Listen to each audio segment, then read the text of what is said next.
এত সহজে যে সুন্দরভাবে পুডিং বানানো যায়, আমার এই রেসিপি ফলো করে আপনারা একবার ট্রাই করলে অবশ্যই খুব সুন্দর করে, আশা করি প্রথমবারেই পেরে যাবেন কিভাবে পুডিং বানাতে হয়। তো হ্যালো এভরিওয়ান, আসসালামু আলাইকুম। সবাই কেমন আছেন? আশা করি সবাই ভালো আছেন। আলহামদুলিল্লাহ, আমিও ভালো আছি। তো এখানে আমি প্রথমেই 1 লিটার দুধ জাল করে এটাকে আমি ভালোভাবে একটু ঠান্ডা করে নিয়েছি। কুসুম গরম যেরকম থাকে এরকম ঠান্ডা করে নিয়েছি। নিয়ে এটাকে সাইডে রেখে তারপর আমি ক্যারামেলটা তৈরি করে নিচ্ছি। তারপর একটা মোল্ডের মধ্যে ক্যারামেলটা সেট করে এটাকেও সাইডে রেখে দিচ্ছি এবং অন্যদিকে ডিম ভেঙে নিচ্ছি, যেটা মাস্ট।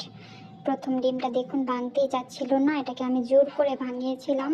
সরি, জামাই ভাঙতেছিল আর কি। তো পরে কিন্তু ডিমগুলো ভাঙা শেষ। এখন এটার মধ্যে পরিমাণ মতো চিনি দিয়ে তারপর এটাকে ভালোভাবে মিক্সড করে নেব। চিনি কতটুকু পরিমাণ দিতে হবে সেটা সঠিক বুঝতে পারতেছিলাম না, দেখুন না, বারবার দিতেছিলাম আবার উঠাচ্ছিলাম।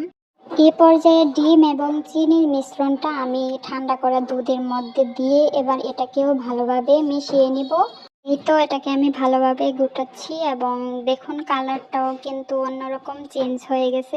এখন এটাকে আমি আগে থেকে রেডি করে রাখা মোল্ডের মধ্যে ঢেলে সুন্দর করে সেট করে নিচ্ছি। এখন এটাকে আমি চুলায় সুন্দর করে একটা বড় পাতিলের মধ্যে একটু পানি দিয়ে বাটিটা বসিয়ে তারপর এটার উপর ছোট ঢাকনা দিয়ে তার উপর আরেকটা বড় ঢাকনা দিয়ে প্রায় 40 মিনিটের জন্য আমি রেখে দিয়েছিলাম চুলার জাল মিডিয়াম টু লো হিটে। তো এখন আমি আপনাদের একটু দেখিয়ে দিচ্ছি যে কি রকম হয়েছে। এই দেখুন আমার পিনের মধ্যে কিন্তু লাগে নাই, আমার কাছে দুধ পিন ছিল না, তার জন্য আমি এটা দিয়ে একটু চেক করে নিয়েছিলাম।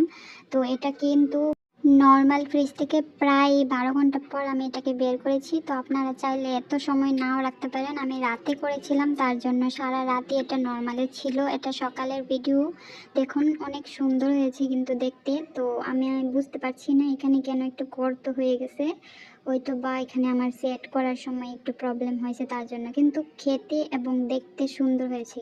এই পর্যায়ে আমি আপনাদের একটু কেটেও দেখাচ্ছি যে দেখতে কতটা সুন্দর হয়েছে। তো আমার ভিডিওটা আপনাদের কাছে কেমন লেগেছে অবশ্যই কমেন্ট করে দিবেন। ধন্যবাদ সবাই।